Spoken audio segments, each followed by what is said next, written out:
Price God, ஹalleluya. பரிசுத்தமுள்ள பிதாவே, ஆண்டவராகிய இயேசுவின் அன்பு கரத்தில் இந்த நாள் பைபிள் ஸ்டடியை ஒப்புக் கொடுக்குறையா. வானம் பூமி உருவேற்படுத்திய அன்பு தேவனுடைய பிரசன்னம் எங்கள் நடுவில் இருக்கிறபடியா ஸ்தோத்திரம். மகிமையான இயேசு கிறிஸ்துவின் அற்புத பிரசன்னம் எங்களை ஆளுகை செய்யும்படி ஜெபிக்கிறோம். தேவாதி தேவன் உம்முடைய அற்புதமான பலத்தினால் எங்களை நிரப்புங்க. இணைந்திருக்கிற ஒவ்வொருவர் மேலும் கிருபையை ஊற்றுங்க. இன்னும் வரவேண்டிய உம்முடைய பிள்ளைகளை தடைகளை மாற்றி கொண்டு வாங்க. இயேசு என்னும் நாமத்தில் எங்களுக்காக ஜெயம் கொடுக்கிற பிதாவுக்கு ஸ்தோத்திரம். மகிமையான கர்த்தர் அப்பா, உம்மை துதிக்கிறோம். தொடர்ந்து வசனங்களை கேட்கிற ஒவ்வொருவர் மேலும் ஒரு கிருபை ஊற்றப்பட ஜெபிக்கிறோம். ஸ்தோத்திரம். இன்றைக்கும் இதற்கு பின்வரும் நாட்களிலும் உடைய வார்த்தையை கேட்கிற ஒவ்வொருவர் மேலும் உடைய கிருபை வெளிப்படட்டும் என்று ஜெபிக்கிறோம். மகிமையான இயேசுவின் அற்புத பிரசன்னம் வெளிப்படுவதாக பரலோக தேவன் தம்முடைய விடுதலையை விளங்க பண்ணும்படி ஜெபிக்கிறோம். ஆண்டவர் இயேசுவின் அற்புத பிரசன்னம் எங்கள் நடுவில் பலமாய் வெளிப்பட ஒப்பு கொடுக்கிறோம். மகிமையின் தேவன் எங்கள் நடுவில் மகிமைப்படுவீராக. உடைய வார்த்தையின் வல்லமை வெளிப்பட ஜெபிக்கிறோம். இயேசுவின் நாமத்தில் பிதாவே, ஆமேன். ஆதியாகமம் 2ஆம் அதிகாரம் 21 25 வரை நாம் வாசித்து தியானிக்கப் போகிறோம். பரலோகத்தின் தேவன் நமக்கு உதவி செய்வாராக. தம்முடைய வார்த்தையை வளமாய் அனுப்புவாராக. பேசுகிற என் மேலும் கேட்கிற ஒவ்வொரு தேவ பிள்ளைகள் மேலும் கிருபை ஊற்றப்பட ஜெபிக்கிறோம். தொடர்ந்து நடத்துங்க. இயேசுவின் நாமத்தில் பிதாவே, ஆமேன். ஆதியாகமம் 2ஆம் அதிகாரம் 21 25 வரை வாசிப்போம். அப்பொழுது தேவனாகிய கர்த்தர் ஆதாமுக்கு அயர்ந்த நித்திரையை வரப்பண்ணினார். அவன் நித்திரையடைந்தான். அவர் அவன் விலா எலும்புகளில் ஒன்றை எடுத்து அந்த இடத்தை சதையினால் அடைத்தார். தேவனாகிய கர்த்தர் தாம் மனுஷனில் எடுத்த விலா எலும்பை மனுஷியாக உருவாக்கி அவளை மனுஷனிடத்தில் கொண்டு வந்தார். அப்பொழுது ஆதாம், இவள் என் எலும்பில் எலும்பும் என் மாம்சத்தில் மாம்சமுமாய் இருக்கிறாள். இவள் மனுஷனில் எடுக்கப்பட்டபடியினால் மனுஷி எனப்படுவாள் என்றான். இது நிமித்தம் புருஷன் தன் தகப்பனையும் தன் தாயையும் விட்டு தன் மனைவியோடே இசைந்திருப்பான். அவர்கள் ஒரே மாம்சமாய் இருப்பார்கள். ஆதாமும் அவன் மனைவியுமாகிய இருவரும் நிர்வாணிகளாயிருந்தும் வெட்கப்படாதிருந்தார்கள். ஆமேன். கர்த்தருடைய பரிசுத்த நாமத்திற்கு மகிமை உண்டாவதாக.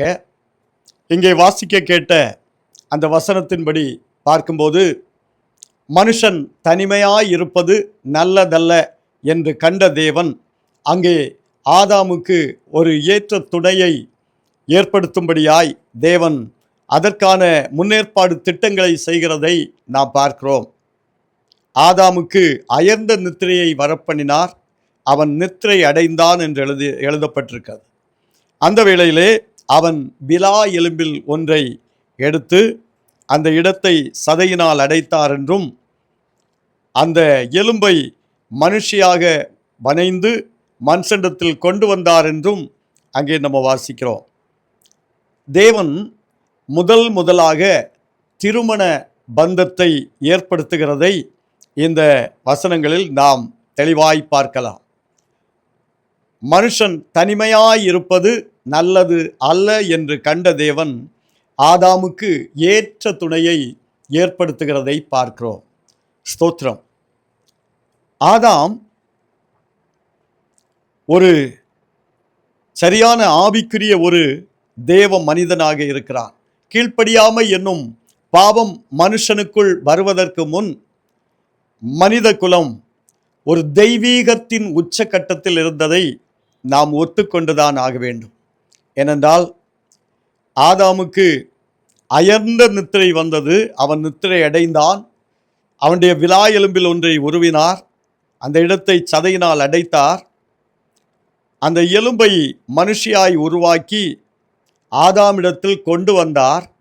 அப்பொழுது அவன் சொல்லுகிறான், இவள் என் எலும்பின் எலும்பும் என் மாம்சத்தின் மாம்சமாய் இருக்கிறபடியால் இவள் மனுஷி எண்ணப்படுவாள் என்று சொல்லுகிறதை பார்க்கிறோம். அப்படியானால் அந்த அளவுக்கு சரியா சொன்னா, ஞாபகமே இல்லாத ஒரு மனுஷனுக்கு அந்த மனுஷியை பார்த்தவுடன் என் எலும்பின் எலும்பு என்று சொல்லக்கூடிய அந்த வெளிப்பாடு அவனுக்குள் இருந்ததை பார்க்கிறோம். ஸ்தோத்திரம். மல்கியாவில் எழுதும்போது தேவன் ஏன் ஒருவனை படைத்தார்? பரிசுத்தமுள்ள சந்ததியை பெரும்படித்தானே என்று எழுதப்பட்டிருக்கிறது. அப்படியானால் அந்த பரிசுத்தத்தின் உச்சக்கட்டத்திலே வாழ்ந்த நாட்கள் தான் ஆதாம் தோட்டத்தில் இருந்த அந்த கீழ்ப்படியாமைக்கு முன்புள்ள நாட்கள், தேவனோடு பழகுகிற நாட்கள். வேதம் சொல்லுகிறது, பகலில் குளிர்ச்சியான வேளையில் தோட்டத்தின் நடுவில் உலாவுகிற தேவனாகிய கர்த்தருடைய சத்தத்தை கேட்டு பழகினவர்கள், அவரோடு பேசி பழகினவர்கள், அந்த ஒரு உன்னத அனுபவம், தேவனோடு வாழ்கிற ஒரு மேலான ஒரு அனுபவத்தை அனுபவித்த ஆதாம், தேவ சாயலாக தேவ ரூபத்தின்படி உருவாக்கப்பட்ட ஆதி மனுஷன், அவனுக்கு ஏற்ற துணையை கர்த்தர் ஏற்படுத்தி கொடுக்கிறார். ஸ்தோத்திரம். வேதத்தில் இதை அதிகமாய் தியானிப்போமானால், ஆதி மனிதனுக்கு ஏற்ற துணையை தேவன் ஏற்படுத்தி கொடுத்தார். ஸ்தோத்திரம். ஆதாம் மிருக ஜீவன்களுக்கெல்லாம் பெயரிட்டான், அவனுக்கு ஏற்ற துணை காணப்படவில்லை. ஸ்தோத்திரம். கர்த்தர் நல்லவர். தேவன் ஞானமாய் எல்லாவற்றையும் சிருஷ்டித்த தேவன் ஆதாமுக்கு ஏற்ற துணையையும் ஏற்ற வேளையில் சிருஷ்டித்ததை பார்க்கிறோம். ஸ்தோத்திரம். ஏதேன் தோட்டத்தில் பாவமில்லாத நாட்களில் அந்த கீழ்ப்படியாமைக்கு முன்பு வாழ்ந்த மனுக்குலம் அவ்வளவு தேவனோடு நெருங்கி வாழ்ந்த ஒரு உன்னத அனுபவம். ஆனால் இன்றைக்கும் நம்முடைய வாழ்க்கையில் தேவனோடு வாழக்கூடிய ஒரு மேலான ஒரு அனுபவத்தை தேவன் வைத்திருக்கிறார். அதை நானும் நீங்களும் தக்க வைத்து கொள்ள வேண்டியது அவசியமாய் இருக்கிறது. ஸ்தோத்திரம். குடும்பம் என்ற ஒரு அருமையான ஒரு பாச பிணைப்பை தேவன் ஏற்படுத்தினார் ஏதேனில். முதலாக ஸ்தோத்திரம், அவர்கள் மன நிறைவோடு வாழும்படியாக, தேவனை துதித்து வாழும்படியாக அந்த காரியத்தை அங்கே செய்தார். ஏவாளை வனைந்து ஆதாமிடத்தில் கொண்டு வந்த தேவன் ஏவாளிடத்தில் எதையும் பேசல. நன்மை தீமை அறியத்தக்க விருட்சத்தின் கனியை நீ புசிக்க கூடாதென்றும், நீ புசிக்கிற நாளில் சாகவே சாவா என்றும் ஏவாளிடத்தில் சொல்லவே இல்லை. தேவன் அதை ஆதாமிடத்தில் சொல்லி வைத்திருந்தார். ஆதாம் தான் அதை ஏவாளிடத்தில் சொன்னார். ஏனென்றால் ஆதாமுக்கும் தேவனுக்கும் இடையே ஒரு சரியான உறவு இருந்தது, ஒரு ஐக்கியம் இருந்தது. ஸ்தோத்திரம். ஆனால் ஆதாமுக்கும் ஏவாளுக்கும் இடையில் சரியான ஒரு ஐக்கியம் இருந்தது. தேவனோடு பழகுகிற ஒரு உன்னத அனுபவத்தை அங்கே நம்ம பார்க்கிறோம். ஆதாம் நிச்சயமாய் ஏவாளிடத்தில் இந்த நன்மை தீமை அறியத்தக்க விருட்சத்தின் கனியை புசிக்க கூடாதென்று தேவன் சொல்லியிருக்கிறார் என்பதை சொல்லியிருப்பார். ஆகவேதான் 3ஆம் அதிகாரத்தில் பார்க்கும்போது சர்ப்பம் கேட்கிறது, சொன்னது உண்டோ விலக்கினது உண்டோ என்று கேட்டபோது ஆம் என்று சொல்லி அவள் அங்கே பதில் சொல்லுகிறத பார்க்கிறோம். அதை அடுத்த நாளில் நம்ம பார்க்க முடியும். ஸ்தோத்திரம். இன்றைக்கு குடும்பம் என்ற அந்த தலைப்பில் சில காரியங்களை நாம் தியானிக்க போகிறோம். ஸ்தோத்திரம். தேவன் ஆதி ஏதேனில் குடும்பத்தை ஏற்படுத்தினார். ஸ்தோத்திரம். மனுஷன் மனுஷி என்ற ஒரு குடும்ப பிணைப்பை அங்கே ஏற்படுத்துகிறதை பார்க்கிறோம். தேவன் அது நல்லது என்று கண்டார். தேவன் எதை செய்தாரோ அது நல்லது என்று கண்டார். ஆனால் ஒன்றே ஒன்றுதான் அது நல்லதல்ல என்று கண்டார். மனுஷன் தனிமையாயிருப்பது நல்லதல்ல. அப்படின்னா என்ன?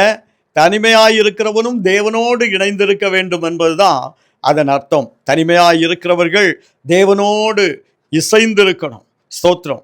அவரோடு இசைந்திருக்கிற ஒரு உன்னத அனுபவத்தை தக்க வைத்து கொள்ள வேண்டும். ஸ்தோத்திரம். ஏற்ற வேளையில் தேவன் துணையை தருகிறார். அதுவரைக்கும் பொறுமையோடு தேவ சமூகத்தில் காத்திருந்து தேவனை துதித்து கொண்டிருக்க வேண்டியது அவசியமாயிருக்கிறது. ஏன் அந்த ஆதாமை ஒருவனாய் படைத்தார்? பரிசுத்தமுள்ள சந்ததியை பெரும்படித்தானே என்று மல்கியாவில் எழுதப்பட்டிருக்கிறது. ஒரு பரிசுத்த ஜாதியை உருவாக்க வேண்டும் என்பது தேவ நோக்கம். ஏன்? இந்த ஜனத்தை எனக்கென்று ஏற்படுத்தினேன், இவர்கள் என் துதியை சொல்லி வருவார்கள். தேவ நோக்கம் என்ன? இந்த ஆதாமும் ஏவாளும் இணைந்து தேவனை மகிமைப்படுத்தி கொண்டே இருக்க வேண்டும் என்பதுதான். தேவனை துதித்து கொண்டே இருக்கணும், தேவனோடு பேசிக்கொண்டே இருக்கணும், அவரோடு உறவாடி கொண்டே இருக்கணும். அந்த அனுபவத்தை விட்டு விலகும் போதுதான் நாம் அநேக பாதிப்புக்கு உள்ளாகிறோம் என்பதையும் நினைவுபடுத்தி கொள்கிறேன். ஸ்தோத்திரம். மனுஷனுக்கு ஏற்ற துணையை ஏற்படுத்தி கொடுத்த தேவன் அதை நல்லது என்று கண்டார், அவர்கள் ஆசீர்வதித்தார். ஸ்தோத்திரம். வேதத்தில் பழைய ஏற்பாட்டில் முதல்ல தேவன் ஏற்படுத்தியது குடும்பம். அதற்கு பிறகு புதிய ஏற்பாட்டில் வந்தால் ஆண்டவர் இயேசு கிறிஸ்து முதல்ல செய்த அற்புதமும் கானாவூர் கல்யாணத்தில் தண்ணீரை ரசமாய் மாற்றினார் என்று நாம் மிக தெளிவாய் வேதத்தில் பார்க்க முடியும். ஸ்தோத்திரம். கானாவூர் கல்யாணத்தில் இயேசுவும் சீசர்களும் இயேசுவின் தாயும் அங்கே போயிருந்தார்கள், அங்கே அழைக்கப்பட்டிருந்தார்கள் என்று எழுதப்பட்டிருக்கிறது யோவான் 2ஆம் அதிகாரம் ஆரம்பத்தில். ஸ்தோத்திரம். ஆனால் அங்கே ரசம் தீர்ந்தபோது தாய் வந்து சொல்லுகிறார்கள், மகனே ரசம் தீர்ந்து விட்டது. இஸ்ரவேல் கல்யாணங்களில் திராட்சை ரசம் தீர்ந்து விட்டதானால் அது ஒரு இழுக்கான ஒரு காரியம். ஆனால் இயேசு சொன்னார், என் வேலை இன்னும் வரவில்லை என்று. அந்த இடத்துல இயேசுவின் தாய் அழகாய் சொன்னார்கள், வேலைக்காரர்களை பார்த்து. யோவான் 2ஆம் அதிகாரம் 5ஆம் வசனம். அவருடைய தாய் வேலைக்காரரை நோக்கி, அவர் உங்களுக்கு என்ன சொல்லுகிறாரோ அதன்படி செய்யுங்கள் என்றாள். ஆமேன். அதே வார்த்தை தான் தேவன் நமக்கு சொல்லுகிறார். இயேசு நமக்கு என்ன சொல்லுகிறாரோ அதன்படி செய்ய வேண்டும். ஏன்? அவர் வார்த்தையான தேவன். அந்த வார்த்தையை எனக்கு உங்களுக்கும் தந்திருக்கிறார். அந்த வார்த்தை என்ன சொல்லுகிறதோ, வேதாகமும் என்ன சொல்லுகிறதோ, பரிசுத்த வேத வாக்கியங்கள் என்ன சொல்லுகிறதோ அதை நாம் வாசிக்கும் போது, தியானிக்கும் போது, அதை கை கொள்ளும் போது தேவன் நமக்கு நித்திய ஜீவனை, ஒரு முடிவில்லாத வாழ்வை நமக்கு வாக்கு பண்ணி இருக்கிறார். ஆகவே ஸ்தோத்திரம். அவர் உங்களுக்கு என்ன சொல்லுகிறாரோ அதன்படி செய்யுங்கள். அந்த வேலைக்காரர்கள் இயேசு என்ன சொன்னாரோ அதன்படி செய்தார்கள். செய்தபோது ஜாடிகளில் தண்ணீரை நிரப்பினார்கள். ஆண்டவர் இயேசு அதை பந்தி விசாரிப்புக்காரரிடத்தில் கொண்டு போக சொல்லுகிறார். பந்தி விசாரிப்புக்காரருக்கு அந்த ரசம் எங்கே இருந்து வந்தது என்பது தெரியாது. ஆகவே அதை அவர் ருசி பார்க்கிறார் என்று அங்கே எழுதப்பட்டிருக்கிறது. ருசி பார்த்தபோது இதுவரை வந்த எல்லா ரசத்தை விட இந்த ரசம் வித்தியாசமாயிருக்கிறது. இந்த ரசத்திற்கு ஒரு மனம் தனியாக இருக்கிறது, அதற்கு ருசி தனியாக இருக்கிறது, அதுடைய நிறம் தனியாக இருக்கிறது. ஏனென்றால் அந்த ரசத்திற்கு நிறம் மட்டும் இல்லைன்னா அந்த பந்தி விசாரிப்புக்காரர் அந்த ரசத்தை ருசி பார்த்திருக்கவே மாட்டார். தண்ணியை கொண்டு போங்கன்னு சொல்லியிருப்பார். ஆகவே அவர் ருசி பார்க்கிறார். ருசி பார்த்தபோது மணவாளனை அழைத்து கேட்கிறார், இதுவரைக்கும் நல்ல ரசத்தை வைத்திருந்தீரே, எல்லா கல்யாணங்களிலும் முதல்ல நல்லதை கொடுப்பார்கள், தீர்ந்த பிறகு ருசி குறைந்ததை கொடுப்பார்கள், நீர் இப்படி செய்தீரே என்று. ஸ்தோத்திரம். அப்பேற்பட்ட அருமையான அற்புதத்தை ஆண்டவர் இயேசு முதலாவது செய்தது கல்யாண வீட்டில் தான். ஸ்தோத்திரம். அங்கே திராட்சை ரசத்தை, தண்ணீரை திராட்சை ரசமாய் மாற்றி அவர்களுக்கு அங்கே திருப்தி ஆக்குகிறதை பார்க்கிறோம். ஸ்தோத்திரம். தண்ணீரில் வந்த அந்த திராட்சை ரசத்துக்கு ருசி வந்தது, மனம் வந்தது, நிறம் வந்தது. நம்முடைய வாழ்க்கையில் இதை கேட்கிற தேவ பிள்ளைகளுடைய குடும்ப வாழ்க்கையில் ஒரு ருசி இருக்கணும், ஒரு மனம் இருக்கணும், ஒரு நிறம் இருக்கணும். சரியா சொன்னால் ஒரு கலை இருக்கணும். தேவன் அதை நமக்கு வைத்திருக்கிறார். ஆனால் இவை எல்லாவற்றையும் நாம் தேவனோடு நெருங்கி செயல்படும் போது வேதம் சொல்லுகிறது, முப்பிரி நூல் அறாது என்று எழுதப்பட்டிருக்கிறது. ஆகவே கணவன் மனைவி இயேசு என்ற இணைப்பில் நாம் இருக்கும்போது நிச்சயமாய் நம்முடைய குடும்ப வாழ்க்கைகள் ஆசீர்வதிக்கப்பட்டதாய் மாறும், சமாதானத்தினால நிரம்பினதாய் மாறும், அந்த குடும்ப வாழ்க்கையில் ஒரு ருசி உள்ள வாழ்க்கையாய் மாறும். கர்த்தர் ஆகவே தான் ஆதி ஏதேனில் ஆதாம் ஏவாளை இணைத்தவர், அங்கு ஆசீர்வதித்தவர், புதிய ஏற்பாடு வரும்போது முதல் அற்புதத்தையும் கல்யாண வீட்டில் செய்து மகிமைப்படும்படி தேவன் சித்தம் கொண்டார். ஸ்தோத்திரம். வாசிங்க அந்த வசனம், 9வது வசனம் வாசிங்க.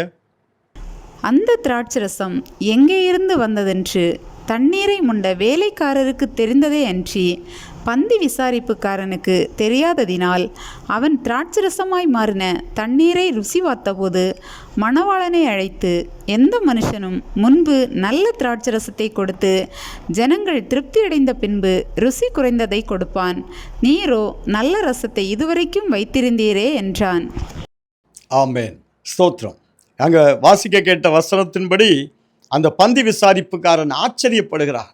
இப்பேற்பட்ட ஒரு ரசம், ஒருவேளை அது வரைக்கும் அந்த ஆள் இப்பேற்பட்ட ரசத்தை பானம் பண்ணியிருக்கவே மாட்டார். ஆகவே தான் ஆச்சரியப்பட்டு மணமகனை அழைத்து கேட்கிறார், இந்த ரசத்தை, இவ்வளவு டேஸ்டான ரசத்தை இதுவரைக்கும் வைத்திருந்தீரே, மறைத்து வைத்திருந்தீரே என்று கேட்கிறத பார்க்கிறோம். ஸ்தோத்திரம். நம்ம வாழ்க்கையில் ஒரு ரசம் இருக்கணும், அதுக்கு ஒரு சுவை இருக்கணும், அதுக்கு ஒரு நிறம் இருக்கணும். நம்முடைய வாழ்க்கையே இந்த 3 காரியங்களால் நிரம்பி இருக்கணும். திராட்சை ரசம் ஆண்டவர் இயேசுடைய இரத்தத்திற்கு அடையாளமாக இருக்கிறது. ஆதாம் தோட்டத்தில் அதை இழந்தார்.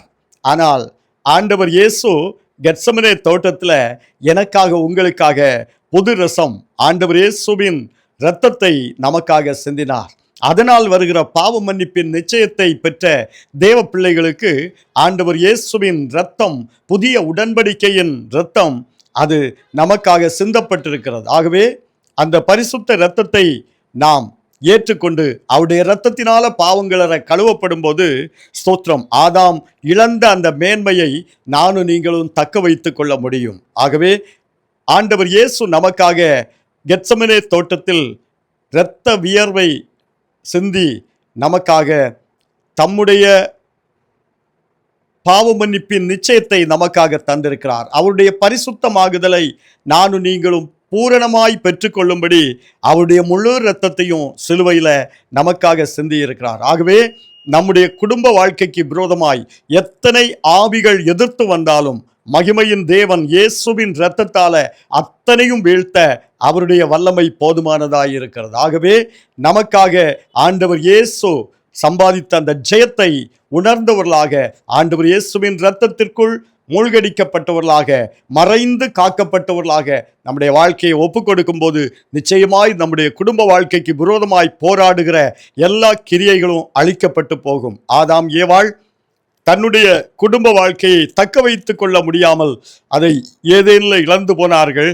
ஆனால் ஆண்டவர் இயேசு கெத்செமனே தோட்டத்தில் அதை நாம் தக்க வைத்துக் கொள்ளும்படியாக, குடும்ப வாழ்க்கையை தக்க வைத்துக் கொள்ளும்படியாக அதற்குரிய ஆசீர்வாதங்களை அவருடைய இரத்தத்தினால நமக்கு தந்திருக்கிறார். ஆகவே நாம் மறுபடியும் கிறிஸ்துவுக்குள் நம்முடைய வாழ்க்கையை கட்டி எழுப்பி அதை நல்ல ஓட்டத்தை, நல்ல போராட்டத்தை போராட அந்த கிருபையை நமக்கு வைத்திருக்கிறார் என்பதை இந்த இடத்துல நினைவுபடுத்தி கொள்ள விரும்புகிறேன். ஸ்தோத்திரம்.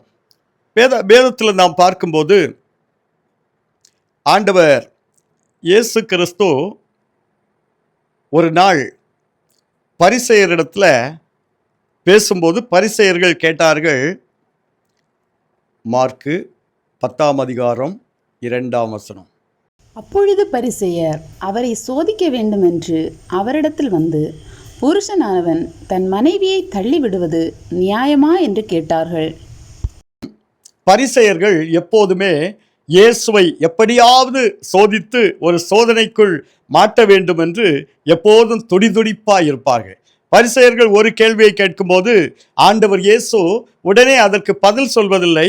ஆண்டவர் இயேசு மறு கேள்வியை கேட்பார். ஸ்தோத்திரம். அவர்கள் அதற்கு பதில் சொல்வார்கள். எங்கும் இந்த இடத்துலையும் நாம் பார்க்கிறோம், பரிசேயர்கள் வந்து இயேசுவை சோதிக்கும்படி கேட்கிறார்கள். ஸ்தோத்திரம். மனைவியானவளை தள்ளிவிடுவது நியாயமா என்று கேட்கிறதை பார்க்கிறோம். ஸ்தோத்திரம். அப்போ ஆண்டவர் இயேசு கேட்கிறார், மோசே உங்களுக்கு என்ன சொல்லி இருக்கிறார் என்று. உடனே பரிசேயர் சொல்லுகிறார்கள், தள்ளுதற் சீட்டை கொடுத்து அனுப்பிவிடலாம் என்று மோசே சொல்லியிருக்கிறார். ஆண்டவர் இயேசு சொல்லுகிறார், உங்கள் இருதய கடினத்தின் நிமித்தம் மோசே இதை உங்களுக்கு சொன்னார் என்று அங்கே சொல்லுகிறத பார்க்கிறோம். அப்போ பரிசேயர் அல்லது இஸ்ரவேலர்கள் இருதய கடினம் உள்ளவர்கள், வேத வசனங்களை ஏற்றுக்கொள்ள முடியாதபடி இருதய கடினம் உள்ளவர்கள். ஆகவேதான் இயேசுடைய ஒவ்வொரு வார்த்தைக்கும் எப்படியாவது குற்றம் கண்டுபிடிக்கலாம் என்று எதிர்பார்த்து கொண்டே இருப்பார்கள். ஸ்தோத்திரம். வாசிங்க, கீழே வாசிங்க, தொடர்ந்து 6ஆம் வசனத்திலிருந்து வாசிங்க. ஆகிலும் ஆதியிலே மனுஷரை சிருஷ்டித்த தேவன் அவர்களை ஆணும் பெண்ணுமாக உண்டாக்கினார். இது நிமித்தம் புருஷனானவன் தன் தகப்பனையும் தாயையும் விட்டு தன் மனைவியோடே இசைந்திருப்பான். அவர்கள் இருவரும் ஒரே மாம்சமாய் இருப்பார்கள். இவ்விதமாய் அவர்கள் இருவராயிராமல் ஒரே மாம்சமாய் இருக்கிறார்கள். ஆகையால் தேவன் இணைத்ததை மனுஷன் பிரிக்காதிருக்க கடவன் என்றார். ஆமென். இங்க பார்க்கிறோம், ஆதாம் ஏவாளுடைய குடும்ப வாழ்க்கையை இணைத்த தேவன் புதிய ஏற்பாட்டிலையும் அதை அப்படியே மெயின்டைன் பண்றதை பார்க்கிறோம். ஆதாம் ஏவாள் ஆணும் பெண்ணுமாக அவர்களை சிருஷ்டித்தார் என்று சொல்லி இங்கே எடுத்து சொல்வதை பார்க்கிறோம். மட்டுமல்ல, ஸ்தோத்திரம், தேவன் இணைத்தது மனிதன் பிரிக்காதிருக்க கடவன் என்று சொல்லுகிறதை பார்க்கிறோம். அப்படியானால் தேவன் இணைத்தார், தேவன் இணைத்ததை மனிதன் பிரிக்காதிருக்க வேண்டும் என்று எங்க தேவன் விரும்புகிறதை பார்க்கிறோம். ஸ்தோத்திரம். அவர்களுடைய இருதய கடினத்தை கண்டித்த தேவன், ஸ்தோத்திரம், தம்முடைய சித்தத்தை இங்கே வெளிப்படுத்துகிறதை பார்க்கிறோம். நம்முடைய வாழ்க்கையில நம்முடைய குடும்ப வாழ்க்கையில எதிராக எழும்புகிற போராட்டங்கள் எத்தனை வந்தாலும் அத்தனையும் இயேசுவின் நாமத்தில் ஜெயிக்க நமக்கு தேவன் பலனை தந்திருக்கிறார். கிறிஸ்துவோடு கூட இணைந்து நம்முடைய வாழ்க்கை ஓட்டத்தை ஓடுவோமானால் நிச்சயமாய் நம்முடைய ஓட்டத்தில் வெற்றி பெறுவோம். ஏனென்றால் ஆண்டவர் இயேசு குடும்பத்தை ஆதரிக்கிறவர், குடும்ப வாழ்க்கையை ஆதரிக்கிறவர், குடும்பம் ஆசீர்வதிக்கப்பட வேண்டும் என்று விரும்புகிறவர், குடும்பத்தின் நலனை நாடுகிறவர், குடும்பத்தில் அவர் மனிதனாக அவதாரம் எடுத்து வந்தவர். ஆகவே அவர் நமக்காக யுத்தம் செய்கிற தேவனாய் இருக்கிறார். அவருடைய சத்தத்தை கேட்டு அவருடைய சித்தத்தை செய்ய நாம் நம்மை ஒப்பு கொடுப்போமானால் நிச்சயமாய் நம்முடைய வாழ்க்கையை அவர் ஆசீர்வதிக்க அவர் போதுமானவராய் இருக்கிறார். வேதத்தில் ஒரு சில வசனங்களை கூட நம்ம பார்க்க போகிறோம். எபேசியர் 5ஆம் அதிகாரம் 1 வசனம். ஆதலால் நீங்கள் பிரியமான பிள்ளைகளைப் போல தேவனை பின்பற்றுகிறவர்களாகி கிறிஸ்து நமக்காக தம்மை தேவனுக்கு சுகந்த வாசனையான காணிக்கையாகவும் பலியாகவும் ஒப்பு கொடுத்து நம்மில் அன்பு கூர்ந்தது போல நீங்களும் அன்பிலே நடந்து கொள்ளுங்கள். கிறிஸ்து சுகந்த வாசனையான பலியாக காணிக்கையாக அவர் தம்மை ஒப்பு கொடுத்தார். எங்க ஒப்பு கொடுத்தார்? சிலுவையில் ஒப்பு கொடுத்தார். அவர் ஒப்பு கொடுத்ததுனால ஆண்டவர் இயேசு சிலுவையில் தம்மை சுகந்த வாசனையான காணிக்கையாகவும் பலியாகவும் ஒப்பு கொடுத்ததுனால நம்முடைய வாழ்க்கையை அல்லது நம்முடைய குடும்ப வாழ்க்கையை கட்டி எழுப்பும்படி அல்லது அதை ஆசீர்வதிக்கும்படி அவர் சித்தமுள்ளவராய் இருக்கிறார். ஆண்டவர் இயேசு அவருடைய சித்தத்தை குறித்து வேதத்தில் நாம் பார்க்கிறோம். இந்த எபேசியர் 5ஆம் அதிகாரம் முழுவதையும் பார்த்தால் இது ஒரு திருமணத்திற்குரிய ஒரு ஆயத்தமான ஒரு காரியம் இங்கே சொல்லப்பட்டிருக்கிறது, ஆரம்பம் முதல் முடிவு வரைக்கும். அதில் 21ஆம் வசனத்திலிருந்து 33 வரை நாம் வாசித்து பார்ப்போமானால் அங்கே கிறிஸ்துவுக்கும் சபைக்கும் என்ன உறவோ அதே உறவை நாம் குடும்பங்களில் தக்க வைத்து கொள்ள வேண்டும் என்று தேவன் விரும்புகிறதை பார்க்கிறோம். ஸ்தோத்திரம். கிறிஸ்து சபையை போஷித்து காப்பாற்றுகிறது போல புருஷனும் மனைவியை போஷித்து காப்பாற்ற வேண்டும் என்று எழுதப்பட்டிருக்கிறதை பார்க்கிறோம். புருஷர்களே, மனைவியிடத்தில் அன்பு கூறுங்கள் என்று சொல்லுகிற வார்த்தையை நம்ம பார்க்க முடியும். ஸ்தோத்திரம். மனைவிகளே, புருஷனுக்கு கீழ்ப்படியுங்கள் என்று சொல்லுகிற வார்த்தையை பார்க்க முடியும். அப்போ கீழ்ப்படிய வேண்டியது மனைவியுடைய வேலை, அன்பு கூற வேண்டியது கணவனுடைய வேலை. இந்த காரியங்கள் நீங்க நிதானமா எபேசியர் 5ஆம் அதிகாரம் 21 முடியும் வரை நிதானமாய் படித்து பார்ப்பீர்களானால் உங்களுடைய குடும்ப வாழ்க்கை ஆசீர்வதிக்கப்பட என்ன செய்ய வேண்டும் என்பது மிக துல்லியமாய் எழுதப்பட்டிருக்கிறது. ஆகவே இந்த காரியங்களை மனதில் கொண்டு இதை நிதானமாய் படியுங்கள், ஒவ்வொரு வசனமாக. அப்பொழுது தேவன் நம்மை குறித்து வைத்திருக்க நோக்கமும் திட்டமும் எங்கே விளங்கும். ஸ்தோத்திரம். 21ஆம் வசனத்தில் சொல்லுகிறார், ஒருவருக்கொருவர் கீழ்ப்படிந்திருங்கள். தெய்வ பயத்தோடு ஒருவருக்கொருவர் கீழ்ப்படிந்திருங்கள். ஆனால் அதுக்கு கீழே மனைவிகளே உங்கள் புருஷருக்கு கீழ்ப்படியுங்கள் என்று எழுதப்பட்டிருக்கிறதை நாம் பார்க்க முடியும். ஆகவே ஸ்தோத்திரம். தெய்வ பயம் இருந்தால் மட்டும்தான் ஒருவருக்கொருவர் கீழ்ப்படிய முடியும். அதை புரிந்து கொள்ளணும். தெய்வ பயம் இல்லாத குடும்பத்தில் ஒருவருக்கொருவர் கீழ்ப்படிய முடியாது. மனைவி நிச்சயமாய் கீழ்ப்படிந்து தான் ஆகணும். ஸ்தோத்திரம். குடும்பம் தேவன் என்ன நோக்கத்துக்காக ஏற்படுத்தினார் என்பதை நாம் பார்ப்போமானால், ஒருவருக்கொருவர் கீழ்ப்படிய வேண்டும். தெய்வ பக்தியோடு, தெய்வ பயத்தோடு ஒருவருக்கொருவர் கீழ்ப்படிய வேண்டும். அது இல்லைன்னா மனைவிகள் நிச்சயமாய் புருஷனுக்கு கீழ்ப்படிந்து தான் ஆக வேண்டும். ஸ்தோத்திரம். எப்படியும் குடும்ப வாழ்க்கையை கட்டி எழுப்ப தேவன் வைத்திருக்கிற விதிமுறைகளை நாம் கடைபிடிப்போமானால் நிச்சயமாய் குடும்ப வாழ்க்கை ஆசீர்வதிக்கப்பட்டதாய் மாறும். கொலோசியர் 3வது அதிகாரத்தில் 18-19 வசனங்களை வாசிப்போம். அதில் அருமையான ஒரு வார்த்தை சொல்லப்பட்டிருக்கிறது. மனைவிகளே, கர்த்தருக்கேற்கும்படி உங்கள் புருஷருக்கு கீழ்ப்படியுங்கள். புருஷர்களே, உங்கள் மனைவிகளில் அன்பு கூறுங்கள், அவர்கள் மேல் கசந்து கொள்ளாதிருங்கள். இங்கே எழுதப்பட்டிருக்கிறது, மனைவிகளே கர்த்தருக்கேற்கும்படி, தேவன் பிரியப்படும்படி புருஷருக்கு கீழ்ப்படியுங்கள். அப்போ கர்த்தருக்கேற்கும்படி, தேவனுக்கேற்கும்படி, தேவன் விரும்புகிறபடி உங்கள் புருஷருக்கு கீழ்ப்படியுங்கள் என்று எழுதப்பட்டிருக்கிறது. அப்போ அந்த கீழ்ப்படிதலின் உச்சகட்டம் இங்கே எழுதப்பட்டிருக்கிறதை நம்ம பார்க்கிறோம்.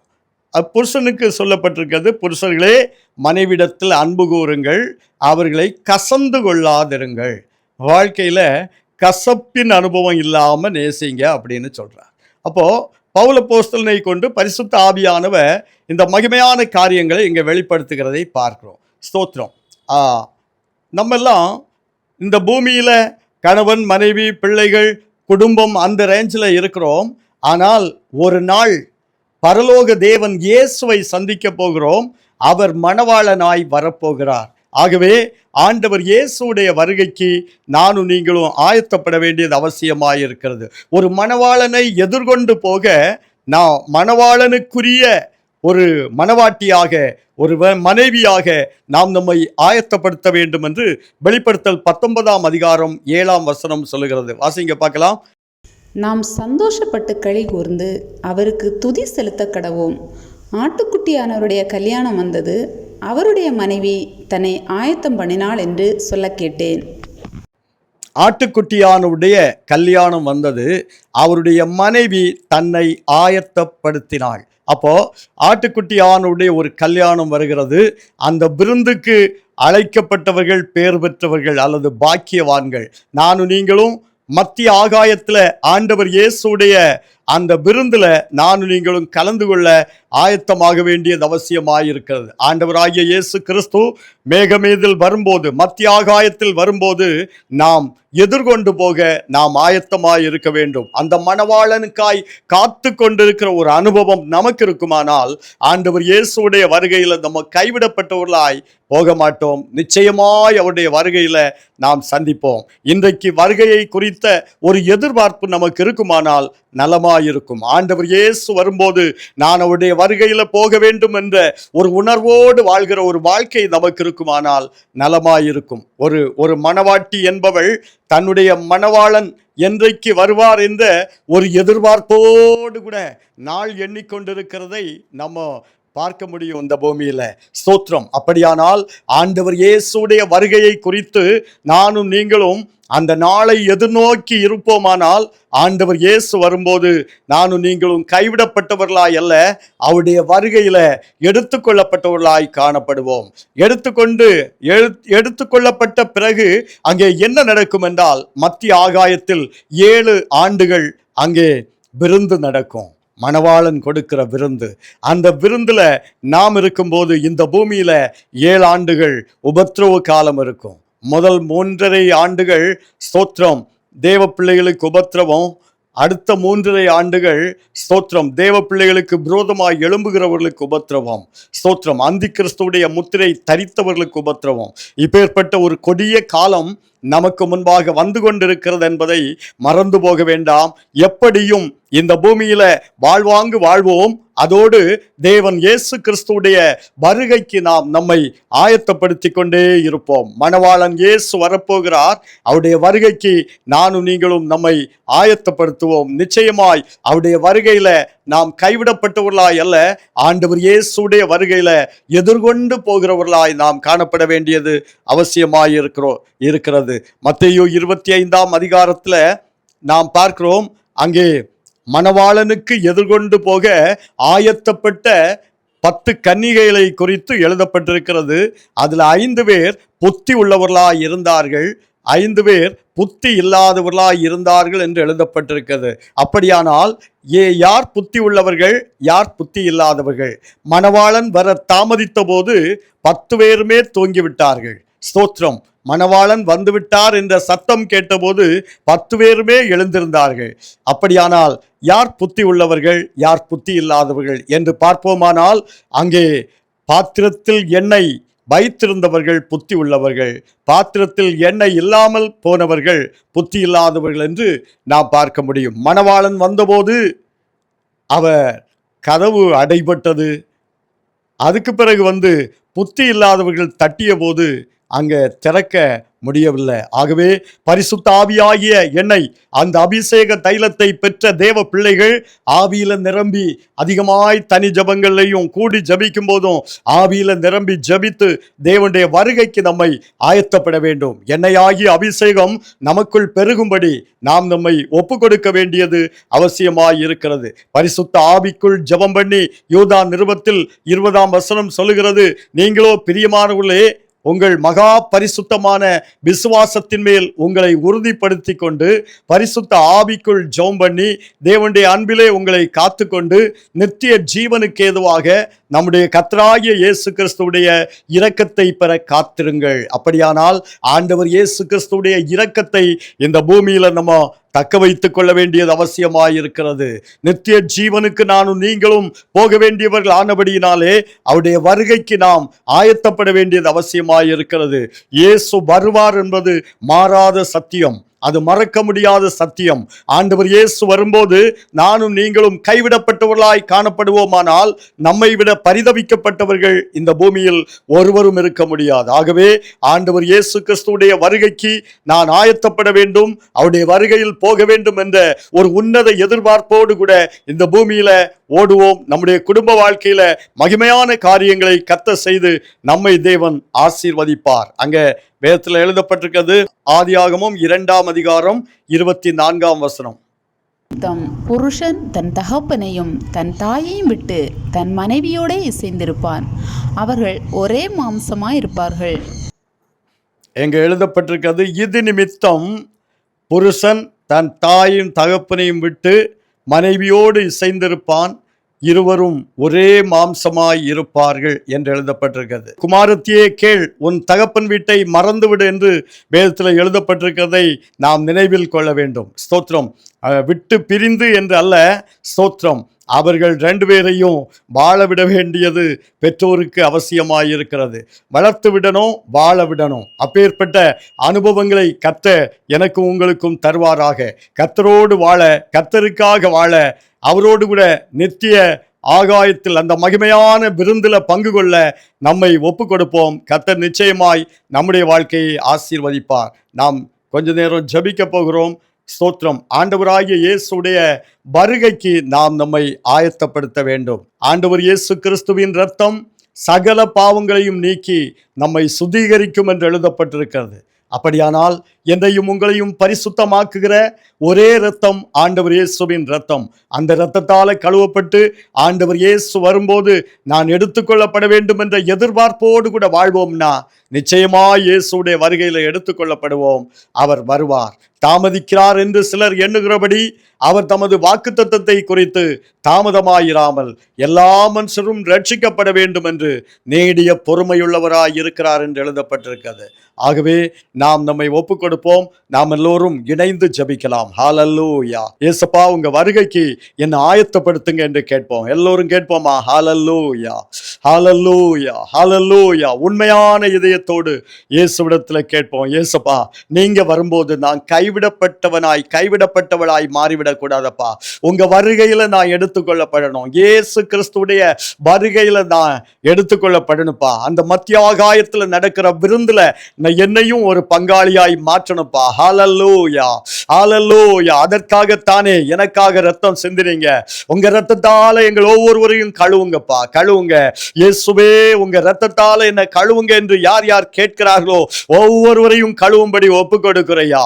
மகிமை நிறைந்த இயேசு கிறிஸ்துவின் இரத்தம் ஒவ்வொரு தேவ பிள்ளைகளையும் கழுவும்படி ஜெபிக்கிறோம். மகிமையான ஆண்டவர் இயேசுவின் இரத்தம் உம்முடைய பிள்ளைகளை கழுவி ஆண்டவர் இயேசுடைய வருகைக்கு ஆயத்தப்படுத்தும்படி ஜெபிக்கிறோம்.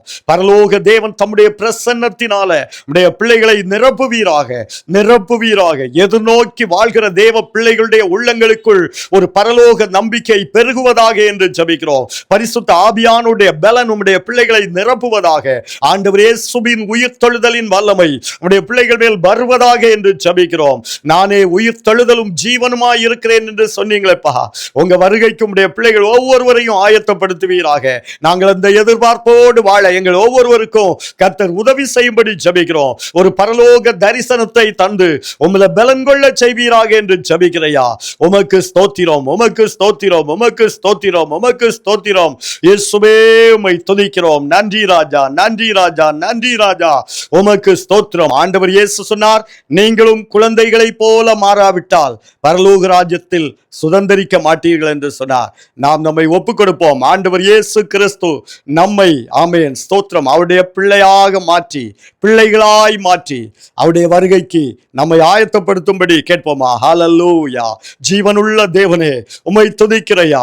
குழந்தைகளைப் போல மாறுகிற ஒரு அனுபவம், விட்டு கொடுக்கிற அனுபவம், மன்னிக்கிற அனுபவம், இயேசுவே உம்மை துதிக்கிறோம். எங்கள் வாழ்க்கையில் அதிகமாய் பெருகட்டும் என்று ஜெபிக்கிறோம். இயேசுவை போல மன்னிக்க எங்களுக்கு சுவாபத்தை தாருங்கப்பா. அந்த நல்ல சுவாபத்தை எங்களுக்கு தாங்க.